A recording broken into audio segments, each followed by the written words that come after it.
Yesu nashimwe cyane, amahoro n'imigisha ava ku Mana twese mwiza nibyo mbifurije mwese bakunze umusaraba, bakunze ba Yesu Kristo.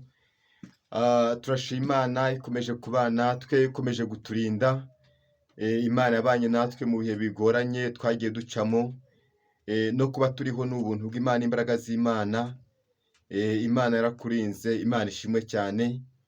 Ndabasuje mwese abantu bari ku mpera y'isi, abari ahantu hatandukanye, abari mu bihugu bitandukanye, abari ku migabane itandukanye y'isi, cyane cyane abumva ururimi rw'ikinyarwanda n'ikirundi n'abaturanyi bacu bagerageza kumva ururimi rw'ikinyarwanda. Mwese ndabasuhuje mu izina rya Yesu Kristo. Amahoro y'Imana akomeze aganze mu bakozi ahaza imitima yanyu. Nicyo cya mbere mbifurije, kuko namenye neza ko iyi si ikintu cya mbere ibuze ni ikintu bita amahoro. Ariko wagize amahirwe ugahura na Yesu Kristo, niho honyine ushobora kubona aya mahoro wifuza. Imana ishimwe. Abo tugiye kubana ubwa mbere kuri uru rubuga, amazina yanjye ni Samuel Mutezimana. Ndi mwene so muri Kristo Yesu, nkunda Imana, kandi nshimira Imana cyane kuba yarangiriye icyizere, nanjye ikangira umwe wo kuba nagabura ibyayo, ikabimpereza kugira ngo mbe nabigaburira abantu bayo nk'uko yagiye ibigambirira. Kuko ibi ntabwo ari ibintu umuntu yikoresha, ibi ntabwo ari ibintu ukora kubera ubushake bwawe, ahubwo ni ibintu dukoreshwa n'Imana, ni ibintu Imana yo ubwayo idukoresha, bitewe n'icyo yatuvuze, bitewe n'icyo yatugambiriye muri rusange. Ku ijambo ry'Imana riravuga ngo turi abo yaremye, turemeye imirimo myiza muri Kristo Yesu ngo tuyigenderemo. Rero hari impamvu yatumye Imana ikurema, hari impamvu yatumye Imana iduzigama kugira ngo tugere iyi saa tukiri bazima. Si uko twagiye dukiranuka nk'uko ishaka, ahubwo yo ni ubuntu bwayo, ni wa mutima imbabazi z'Imana ihora igirira umuntu wese aho yava akagera, yaba ari umuzungu yaba ari umwirabura. Hari ukuntu Imana yagiye itureba, hari ukuntu Imana yagiye itwishimira, kuko niba yaragiye ivuga ngo nagiye mbikora gutya na gutya kugira ngo mbigenze gutya, so Imana ikora uko ishaka mu gihe cyayo. Wowe icyawe ni uko ugomba kuyikiranukira, kandi gukiranuka ntabwo bigomba kugira umupaka, ugomba gukiranuka buri munsi, buri saha ugomba kuba urimo ukiranuka. Imana ishimwe. Mureke dusenge Imana maze twumve ijambo Imana yatugeneye, tuvuge ubutumwa bwiza Imana yatugeneye muri kano kanya. Uwiteka Mana yacu, Imana ifite imbaraga, turagushimiye kuri uwera, tugushimiye kuri umutabazi, tugushimiye kuri Imana nziza ibaho kandi izahoraho iteka ryose. Wakomeje kuba mu ruhande rwacu, wakomeje guturinda muri byose. Kristo nahabwe icyubahiro. Mana, turi imbere y'amaso yawe muri aya masaha, nyemera cyane ngushime kuko uri uwera. Mana, nyemera cyane ubanze utwuhagire, ubanze utwishimire. Ntaba ari ngewe ugiye kuvugira ijambo, ubanze uhagira umunwa wanjye, uhagira amaso yanjye, uhagira imitekerereze yanjye, uhagira byose nakoze bitandukanye, uhagira amatwi y'umuntu ugiye kumva ijambo ryawe. Ureke ineza yawe ziganze kuri twebwe, dushyigikire muri byose. Mwirese cyane ijambo ryawe tugiye kumva. Kristo, muzana ijambo ryejejwe, kuko nawe uhora wera iteka ryose. Ureke utubashishe kandi ukore iby'imbaraga, ureke utubashe kandi ukore iby'ubutwari. Urakoze ko ugiye kubana natwe muri byose, urakoze ko ugiye kudushyigikira, urakoze ko ugiye kubana natwe muri byose. Sabye nizenze uko ubikoze, kwa Kristo Yesu umwami wacu, amen. Yesu nashimwe cyane. Nk'uko nakomeje mbibabwira cyane, iyi si turimo, iyi si twicayeho, iyi si turiho, ubundi hari ibintu itagitanga, hari ibintu itemerewe gutanga. Niyo mpamvu usanga iteka ryose bibaho nabo bahora barwana uko bukeye n'uko bwije, ariko ibyo byose badatanga hari ubifite, hari ubifite ugomba kubitanga, ni nawe ufite ubushobozi bwo kuba yabitanga, kandi bikaba byabaho iteka ryose. Uwo nta wundi usibye Yesu. Niyo mpamvu ijambo ry'Imana riratubwira ngo icyakora abamwizeye bose bakizera izina rye, abo ngabo bahita bahereza ububasha bwo kwitwa abana b'Imana. Kuko isi hari ibintu itagishobora gutanga, ariko kumva witiriwe ngo ndi umwana wa runaka, hari igihe mwitirirwa ngo muri abana bakire runaka, abana bakire bakomeye muri iyi si, aho ushobora ngo ngewe ndi umwana wa Elon Musk, ndi umwana wa Bill Gates, ndi umwana w'umukire ukomeye mu gihugu cyacu, cyangwa ndi umwana w'umuperezida ukomeye, ugasanga nawe aho ngaho uri umwana w'uwo nguwo, ariko hari n'ibyo uri kubura, hari ibyo uri kwifuza wabibuze. Ariko iyo uvuze ngo je suis un enfant de Dieu, ndi umwana w'Imana, aho ngaho nta na kimwe ugomba kubura, kuko so ubwiwe ukwitirirwa, so witirirwa. Ikibazo dufite cyane ni uko hari igihe uvuga ngo ndi umwana w'Imana ariko so atakwemera. Kuko muzarebe akenshi hari igihe umuntu avuga ngo ngende umwana wa runaka, ariko uwo nguwo uri kuvuga ngo niwe so atakwemera. Ahubwo ugomba kubanza kwitibaza ikibazo cyane, uyu nguyu nita ngo ni data, ngo umva ngo ni data, aranyemera koko? Aranyemera? Yemera ko ari data? Ariko ibigaragaza yuko ari data, ibigaragaza yuko ari data nuko hari icyo ngomba kuba mpuza nawe.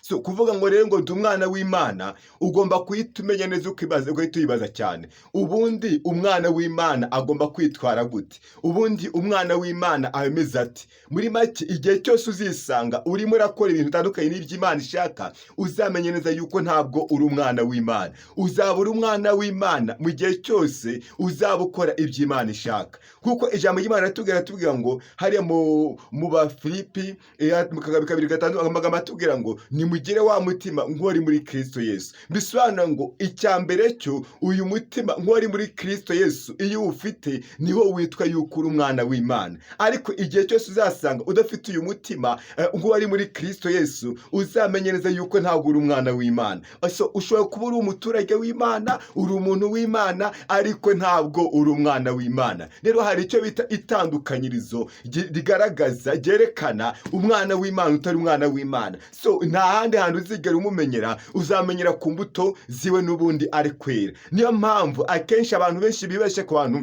baba ari nko mu nsengero, uko ugakari umuntu wese uri nko mu nsengero avuga ngo uriya muntu kuko ndabona abwiriza ijambo ry'Imana, ndabona azi kuririmba, ndabona ayasenga, ariko none rimwe na rimwe mwagonganira ahantu runaka bikibaza, uyu muntu nkora ibi ngibi niwabona abonye yaririmba. So afite kuririmba ariko atari umwana w'Imana, afite kuba yabwiriza ariko atari umwana w'Imana. Nta kindi kizamugaragaza usibye imbuto ziwe, kuko imbuto z'umwuka wera niyo zerekana umuntu wese, ugahita umenya neza uyu muntu burya abarizwa muri bateo runaka, uyu muntu abarizwa mu kintu runaka, muri make uyu muntu ari muri type runaka, niho hantu aherereye. Rero ugomba guhita cyane, ubwo nkanjye, ubwo nkurikije imbuto zanjye nera, bigaragaza yuko ndiki. Ushobora gusanga uri umucuranzi, ushobora gusanga uri umubwirizabutumwa, ushobora gusanga uri apostle runaka, ushobora gusanga uri bishop runaka, wasanga uri reverend runaka, wasanga uri prophet runaka. Dore ko amatayito yagiye aba menshi cyane, amazina abaye menshi abantu bagenda bihimbira, ariko igifite agaciro sayo mazina, igifite agaciro nta nuko ari amatayito, aho igifite agaciro n'ukibaza cyane, niba nitirirwa, niba mvuga ngo ngewe mfite urusengero, mfite urusengero runaka, urusengero rwakira nk'abantu nka 40, mfite nk'urusengero ngewe ndi representa locale w'ikintu runaka, aha ngaha ikigaragara rwose ko wa mugani ndi umwana w'Imana. Ariko ibyo byose mujya mubyihurira, hari igihe byose bizahishurwa abana b'Imana. Hari igihe kizagera isi ubwayo ukaza guhita umenya neza uko bimaze, ugahita umenya neza aha ngaha mbarizwa, niho ngomba kuba nabarizwa. Uko ijambo ry'Imana tubwira cyane, reka dusome hano muri Timoteyo wa kabiri ibice 2 ku murongo wa 19, hari amagambo avuga ngo, Timoteyo wa kabiri ibice 2 umurongo wa 19, amagambo avuga ngo, nyamara urufatiro rukomeye rw'Imana ruracyahagaze, rwanditseho iki kimenyetso, rwanditseho rukomeye rw'Imana ruracyahagaze, rwanditse ikimenyetso ngo Uwiteka azabe, kandi ngo umuntu wese uvuga izina ry'Uwiteka ave mu bidatunganye. Mu nzu y'inyumba ntihabamo ibintu by'izahabu n'iby'ifeza gusa, ahubwo habamo iby'ibiti n'iby'ibumba, kandi bimwe babikoresha iby'icyubahiro, naho ibindi bakabikoresha ibiteye isoni. Nuko rero umuntu niyeza akitandukanye n'ibidatunganye, azaba abaye ikintu cyo gukoreshwa iby'icyubahiro cyejejwe, kigira nyiracyo umumaro, kandi cyatunganirijwe imirimo myiza yose. Yesu nashimwe cyane. Hari amagambo atubwira ngo nyamara urufatiro rw'Imana ruracyahagaze, rwanditsweho amagambo avuga ngo Uwiteka azabe. Nubwo ababwiriza ari benshi ariko Uwiteka azabe. Nubwo abasenga ari benshi ariko Uwiteka azabe. Nubwo abahanura ari benshi ariko Uwiteka azabe. Nubwo abaririmbyi ari benshi ariko Uwiteka azabe. Rero bagatubwira ngo mu nzu y'inyumba, ntabwo bava ngo inzu y'inyumba ngo niriya nzu gutya, mu rusengero ntabwo habamo abantu b'ubwoko bumwe. So harimo abantu batandukanye. Hari abapagani bari mu nsengero, hari abakristo bari mu nsengero bakijwe neza bamaramaje. Impamvu bakwita ngo uri umukristo nuko usa na Kristo. Rero iteka ryose ntukagenda kuri izo yo kuvuga ngo ngende umukristo kandi wareba imico yawe ugasanga imigendere yawe, imyambarire yawe, imivugire yawe, imikorere yawe itandukanye na Kristo. Igihe cyose uzasanga ibyo ukora bihabanye n'ibyo Kristo ashaka, ugasanga ukomeza atari ko Kristo ameze, uzamenye neza yuko waho ngaho ntabwo uri umukristo. Uzamenye neza yuko aho ngaho uri umupagani. Yesu nashimwe. Rero dukwiye cyane umubare mwinshi cyane w'abapagani bari mu nsengero. Abo ngabo bakomanye no kuba inzitizi y'abantu benshi kugira ngo binjire mu nsengero. Ugasanga umuntu yabuze uburyo bwo kwinjira mu rusengero kubera abo bapagani buzuye mu nsengero. Ariko Imana izaza, ntabwo izigera iceceka. Nuko abantu barimo tubanga umurimo w'Imana bawukoresha uko bishakiye, ariko igihe niki kugira ngo Imana izaze izakubura. Kuko ijambo ritugaga tubwira ngo nzongera ncishe mu kuboko za ntama. Kuko ahangaha nubwo nabona ngo mu nsengero ngo ni intama gusa zirimo, ariko no mu nsengero hari aho uri gusanga, ugasanga hari ihene zagiye zisha mu ntama, ukagira ngo ni intama zose zihambitse uruhu rw'intama, ariko warebesha amaso y'umwuka ugasanga ni ihene. Nta kindi twamaze kwinjirirwa bitewe nuko twabuze ku maso, ariko nta kindi twongeye dusaba Imana ngo dukore ku maso, kuko ntabwo uzigera umenya neza uyu nguyu muri kugongana mu rusengero, uyu nguyu urimo arakora ibintu bimuri muri rusengero. Ugasanga umuntu atanga amaturo, atanga ibya 10, akora imirimo y'Imana yose ishoboka mu rusengero, afasha imfubyi n'abapfakazi, ariko ni umupagani mubi uri mu rusengero. Igihe cyose nta kintu kizakumenyesha ngo umenye neza uwo muntu uwo ari we, udafite amaso y'umwuka ntabwo ube wahumuka, ntabwo uzigera ubona uwo muntu ngo umenye uwo ari we.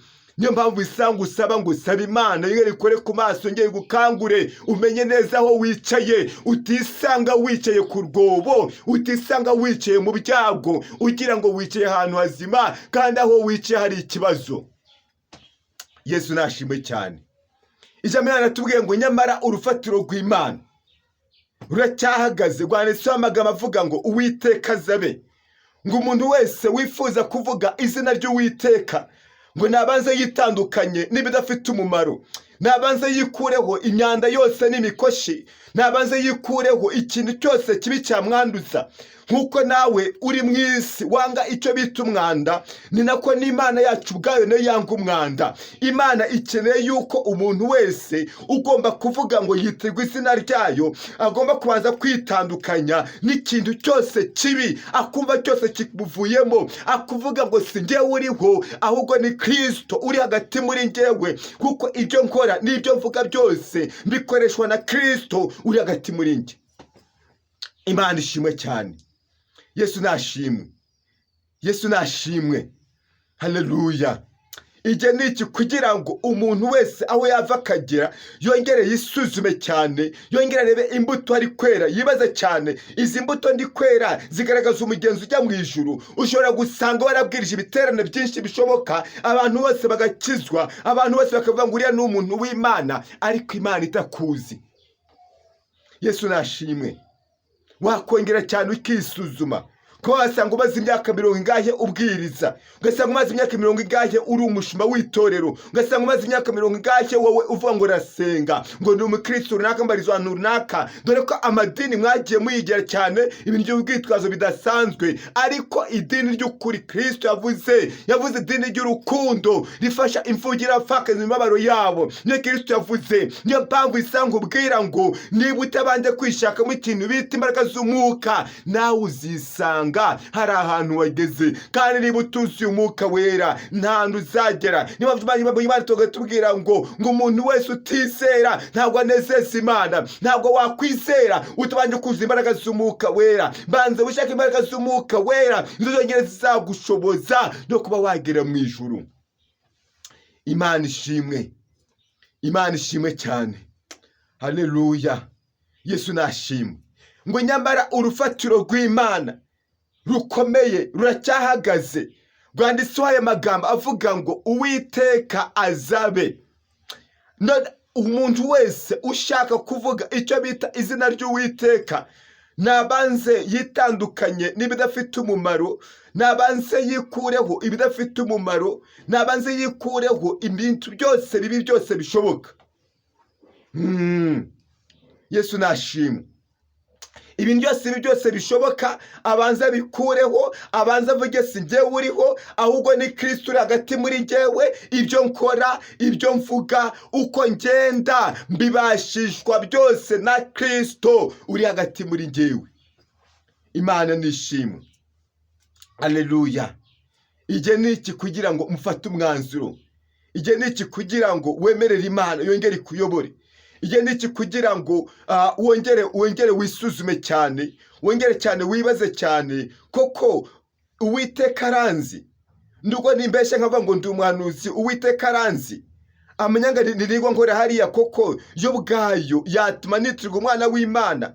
Kwirwa mbeshe abantu nkaba ngo Imana yavuze kandi itavuze, byatuma nitirwa umwana w'Imana. Kwirwa nerekana yuko habaye ikintu runaka ngo gukena guke Imana iko yavuze kandi itigeze ivuga, byatuma nitirwa umwana w'Imana. Kwerekana yuko ngo njyewe ngo nyoboye itorero runaka, ugasanga ndimo nagera sambanya abagore nyoboye, aho ngaho byatuma nitirwa umwana w'Imana. Kwa muri kurari nkora n'ibyaha, byatuma nitirwa umwana w'Imana. Ugasanga umuntu n'umukorari ariko ubusambanyi bwarabwishe, ugasanga umuntu n'umukorari ariko yirirwa yirirwa ari umwesikoro, yirirwa nk'inzoga. Abantu barasinze, abantu babaye basinzi, mwagiye mukiza ku nzoga zimwe na zimwe, ariko mufite inzoga z'amagambo mugiye mwikora abarokore, kandi inzoga y'amagambo izabarimbuza mu buryo budasanzwe. Abarokore nimutihana inzoga y'amagambo izabarimbuza cyane, kuko niba ari ikintu gishoboka abarokore bamaze kwibasira ni ikintu bita amagambo. Birirwa bavuga bagenzi babo, bakirirwa batwara uko bishakiye. Inzoga y'amagambo abarokore bamaze kunywa, ariko nimwitegure cyane, Uwiteka nawe ubwiwe azaza, ntabwo azatinda.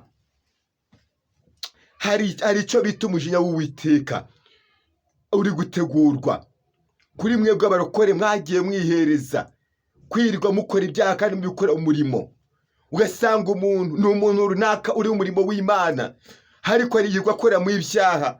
Uwiteka ntabwo azigera aceceka. Ibyo bintu waba uri gukora gutyo, Uwiteka ntabwo azigera aceceka. Uko wakwitwara kose umenye ko Uwiteka ntabwo azigera aceceka. Mwagiye mubaza Uwiteka igihe kirekire, aratuza, araceceka, ariko igihe niki kugira ngo aze arebe ukuntu yakongera kureba izo hene zagiye zisha mu ntama. Ugasanga wagiye witwikira urugo intama, ukagenda uhanura ibice, uhanura ibinyoma, ariko Uwiteka araje abarana nawe. Icyambere cyo niyo mpamvu tubwira amagambo akavuga ngo dore ndiwo ndaza vuba nzanye ingororano, mbe nagora buri muntu wese ibikwira ibyo yakoze, ari ibyiza ari byose. Uwiteka agiye kuza kubigororera. Agomba guhita ikibazo cyane ngo njyewe nansanga arasanga ameze gute, njyewe nansanga arasanga ndi kugenda gute, njyewe nansanga arasanga mpagaze gute, arasanga mpagaze mu murongo se nkuko nari meze, asanga se nkimeze nkuko nari meze muri rusange. Mu gihe cyose wumva yuko hari uko byagenze, byagenze, hari ibyahindutse muri wowe, ongera usabe Imana imbaraga, wisabe imbabazi, uce bugufi, kuko Imana ni Imana y'inyembabazi, ni Imana igira imbabazi iteka ryose, ibabara buri muntu wese ibyaha byose, ntabwo yita ku ngano y'ibyaha ufite. Icya mbere cyo nuko wemera ukayibwira ngo njyewe ndi umunyabyaha, njyewe ndi umunyabyaha, njyewe ndi umunyabyaha, mfite ibyaha, mfite ibyaha, mfite ibyaha, mfite ibyaha.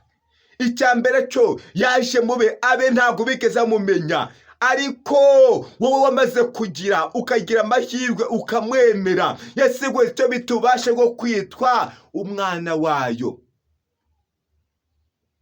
Kwita umwana w'Imana ntabwo bikomoka ku muryango uvukamo, ntabwo muri make nta sano ufitanye n'umuryango uvukamo, nta n'isano ufitanye n'aho uvuka, nta n'isano ufitanye na bakuru bawe cyangwa n'igihugu uvukamo, ahubwo kwita umwana w'Imana nuko wemera ukihana, wemera ukavuga ngo njye nari umunyabyaha, ariko Kristo yisaha nkeneye yuko wongera ukanyemera, nkeneye yuko wongera ukanyemera, nkongera nkaba mushya, nkongera nkaba umumaro ndi imbere yawe. Naho ubundi ibyo njye utabikoze gutyo n'ubundi bizakugora, ariko Kristo yicaye ku ntebe y'imbabazi ategereje kugira ngo umuntu wese abe yamugira neza. Iyi saha uko uhagaze, iyo wirebye ubona uhagaze neza nk'uko Imana ishaka, ubona ukora imirimo y'Imana nk'uko Imana ibishaka, ukora ikiranuka nk'uko Imana ishaka. Niba wumva yuko hari uko byagenze muri wowe, hari ukuntu waba waragize intege nkeya, hari ukuntu wasanga waragiye ugenda mu magambo ukajya mu bigare bitandukanye bihwanye no gushaka kw'Imana, ariko Yesu aracyari ku ntebe baze kugira ngo akugire neza, kugira ngo akubabarire, kugira ngo aguhereze imbabazi, kugira ngo yongere akwishimire, kugira ngo yongere akubone, zongere akuhagire. Aho watandukiriye hose, emerera Imana muri aya masaha, uyibwire ngo data ni njyewe, data ni njyewe. Ngwino wowe uko waba umeze kose, kuko umuremyi yavuze ngo ariko umutima wera ndawushaka kurushaho. Rero icya mbere cyo niba uvuga ngo urashaka kwita umwana w'Imana, utifuza icyo bita umutima wera, umutima wera utawufite, udafite umutima ukiranuka, udafite umutima muzima, udafite umutima muzima, umutima wahindutse, udafite umutima woroshye, mu gihe ukigera umutima umeze nk'ibuye, aho ngaho ntabwo uzigera unezeza Imana. Aho benshi turi kubaho usanga turwanya Imana mu buryo butandukanye, ugasanga twiga dukora Satani mu buryo butandukanye. Igihe cyose uzisanga ibyo uri kuvuga, igihe cyose uzisanga ahantu hose uherereye hatari mu bushake bw'Imana, uzamenye neza yuko uri mu bushake bwa Satani. Niko bimeze, ibintu ni bibiri. Niba utari mu bushake bw'Imana, uri muri bushake bwa Satani, nta kundi bimeze. Niko bimeze, niko kuri. Kandi icya mbere cyo icyo Imana idushakaho nuko twera tugakiranuka, nta kindi. Nukwera no gukiranuka, nta kindi wakora utejejwe, kuko ijuru niryera rizajyamo abantu bera, kuko Imana nayo ubwayo ari yera, izabana n'abera. Umunyabyaha, umuntu wese ukora ibyaha, atuye mu manegeka, nta juru afite mu gihe atari yemera kwihana. Ariko niyemera kwihana, haracyariho icyo bita intebe y'imbabazi z'Imana. Iyo ntebe y'imbabazi y'Imana, umuntu wese aho yava akagera, Imana iramutegura imbabazi. Ntabwo yita ku ngano z'ibyaha wakoze, nubwo waba warasambanye cyane, nubwo warabaye igisambo cyane, nubwo waba warishe cyane, ariko Kristo bwiwe yitegura icyo bita imbabazi. Icya mbere cyo mwahuwe na Kristo, ntabwo ngera kugusenga nk'uko wari umeze, ahubwo araguhindura, akubwira icyaremwe gisa gikera gishimwa nayo, akubikora uko bigukwiriye. Ibyo wakora byose rero ukabikora utejejwe, byose ni ikizira. Amena. Yesu nashimwe cyane. Haratubwira amagambo ari kuri 21, natuga amagambo akavuga ngo nuko rero umuntu niyeza akitandukanya n'ibidafite n'udatunganye, azaba yibekeye gukoreshwa igicyubahiro kejejwe. kandi kigirira nyiracyo umumaro, cyatunganije imirimo myiza yo gukiranuka yose. Yesu nashimwe cyane. Imana ikeneye yuko dukora ibintu byose tubanze twitandukanye. Banza wongere wisuzume, banza wongere wirebe cyane, wongere urebe cyane imigendere yawe, imivugire yawe, imikorere yawe. Nubwo wavuga ngo njyewe ugiye kubwiriza, ni njyewe ugiye gutanga ijambo uyu munsi, ni njyewe, banza ibaze cyane, ibyo ndikora byose ndi kubikora mu kuri kw'Imana, ibyo mvuga byose ndi kuvuga mu kuri kw'Imana. Mu gihe uri buze kwisanga ukisanga, ibyo ukora byose uri kubikora mu buryo Imana ndashaka. Emera Imana uyibwire ngo mbabarira cyane, kandi usaba Imana imbaraga zigushoboza kongera kunesha ibyaha. Wongere wuzure umwuka wera, ntiwongere kuzura amagambo. Wongere wuzure umwuka wera, ntiwongere kuzura ubusinzi. Wongere wuzure umwuka wera, ntiwongere kuzura amarari y'ubusambanyi. Wongere wuzure umwuka wera, ntiwongere kuzura ubusambanyi. Ntiwongere wuzure umwuka wera, ntiwongere kuzura ubusambo. Wongere wuzure umwuka wera, ntiwongere kuzura ubwicanyi. Wongere wuzure umwuka wera, ntiwongere kuzura kunegurana. Kuko niba hari ikintu kiri burimbuze abarokore, ni ikintu bita kunegurana. Abarokore bafite ikintu bita amagambo, bafite ibintu bita gushyushya inkuru. Byaramaze kurembya abarokore benshi, bafite cyane ingota zo mu kanwa. Ariko Imana izabatsemba umuntu wese uvuga ngo Imana itavuze. Uwo nguwo afite ishyano rikomeye cyane, uwo nguwo afite uwo nguwo Imana izamutsemba burundu kandi izamurimbura. Ariwe n'abiwe bose Imana izabarimbura, kuko baze kumvira ijambo ry'Imana. Mureke dusenga Imana. Ariko iyi sana waba umwana w'Imana, waba umwana w'Imana iyi saha.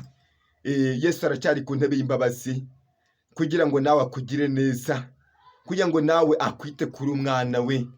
Ngwino ubu umwana wanjye uyu munsi ndakubyaye.